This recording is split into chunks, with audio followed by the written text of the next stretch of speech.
In other words, keep it clean, and you will see God. But, somebody say but. But there's more to the statement than what's on the surface. Because this verse is about a clean heart, but it's also about contamination, corruption, and pollution.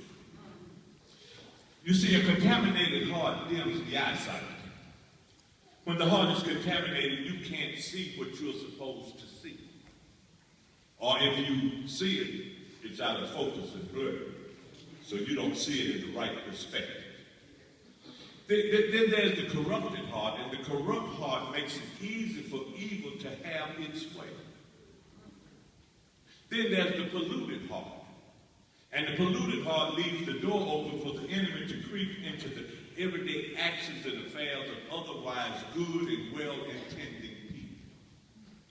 So Jesus sits down with his disciples and makes them aware of one of the tactics that the enemy employs in his attempt to disturb, disrupt, and bring disorder into the body of Christ. He lets them know that the enemy can use even the people of God to disenfranchise, deprive, and dispossess them. Jesus wants the disciples to understand that an unguarded heart runs the risk of being contaminated, and contamination, like a cancer, works from the inside out. Oh, I'm preaching good. You know what happens when cancer occurs, don't you? Cancer cells are cells within the body that have been contaminated, and the contaminated cells mutate and grow and take over the good cells. Yes, my brothers and sisters, our arch enemy, the CEO of Hell Incorporated, will use anything, even a devout Christian, to eat away and erode the body of Christ. He'll contaminate the heart and cause division, dissension, and discord. He will use people in the church to create schisms that lead to separation and the parting of the ways of the individuals within the body of that congregation. Oh, it's going to be good up in here this morning. It's going to be good because God is going to help somebody. He's going to help us corporately, and he's going to help us individually. Touch somebody and say, you're going to get some help this morning. Jesus says in verse 8, a pure heart, a clean heart gives clear eyesight. Oh, I know I'm right about it because Jesus tells the disciples, blessed are the pure in heart, for they shall see God. The purifying of the heart clears your vision and enables you to see God in a new and exciting way. He tells the disciples in a teaching episode on the Mount of Olives that the condition of the heart is directly connected to how it is that you see things.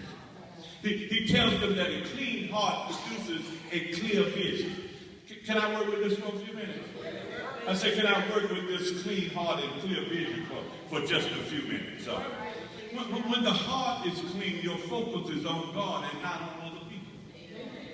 When your heart is clean, the spotlight is on God and not on yourself. When the heart is clean, God's mission is the focal point and not your personal agenda. When the heart is clean, manipulation and exploitation are no longer present because out of a clean heart flows pure motives.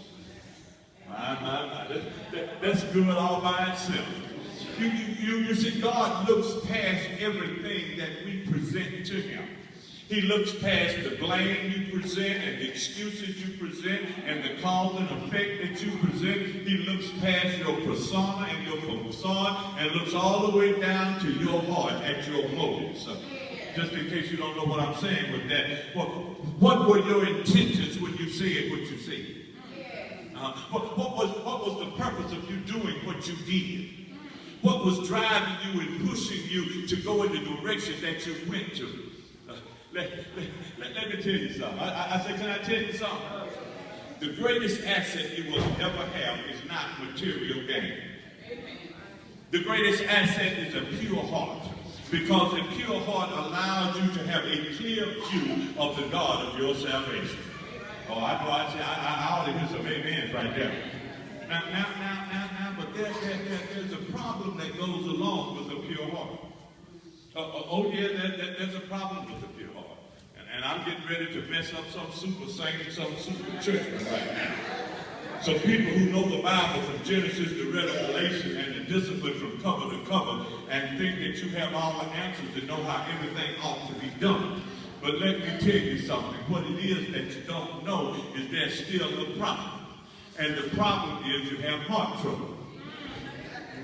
And the trouble with the heart is it's not pure. So Jesus sits down with the disciples in a grove of trees on the Mount of Olives and talks to them about heart trouble. Jesus would have them to know that there are no pure hearts on earth unless the Lord makes it pure. He doesn't want the disciples running around trying to fix everybody and everything, because that's a sin in and of itself. But he admonishes them to work on themselves, because none shall see God in heaven unless the heart is purified by the grace of God here on earth. Go on and preach, preacher. They ain't going to help you with this, so just preach to yourself. That's what David was dealing with in Psalms 51 and 10, when he said, create in me a clean heart and renew a right spirit within me. David said, Lord, I need some chemotherapy because something has contaminated my heart and I'm being destroyed from the inside out. So create a clean heart in me. Not in Nathan, not in Absalom, not in Bathsheba, not in the Gibeonites and the Jebusites, but create a clean heart in me and renew a right spirit in me. Now, you all know what happened with David, don't you? David had an adulterous affair with Uriah's wife. Now, I know that sounds messed up to you, since David was a man after God's own heart. And since he was an individual who was God's man, God had personally chosen and picked a man who was mighty in the kingdom, a man who was anointed and set aside and picked out by God to be a mighty man of valor. He was what we refer to as a super saint. He was gifted and talented to do the work of the Lord. But somewhere along the line, David dropped his guard and his heart was contaminated, and it left him unable to see clearly. And because he couldn't see clearly, he began to stumble and fall. Oh, y'all looking at me funny. So let me see if I can make it live for you. I say, can I make it live for you? It is Uncle Melvin's custom to come to the office every Sunday morning before church starts. And as he walks in, he sometimes grabs the chair to steady himself. He often looks down to be sure where it is that he places his feet. His gait is not rhythmic, and the path that he takes through the outer office is not always straight and direct. But a few weeks ago, he made his customary Sunday morning visit to see his pastor, and something was different. He was steady on his feet, sure of where he was placing each step without even looking down. He didn't weave or bob. He didn't reach for a chair to try and hold on to it. And his gait was straight and sure. And when he got into the office, he reached out his hand and said, "Good morning, Pastor.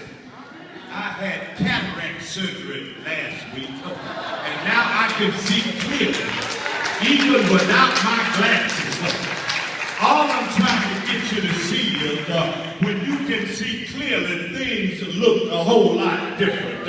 When you can see clearly, you stop stumbling around. When you can see clearly, you stop falling into the same old mess.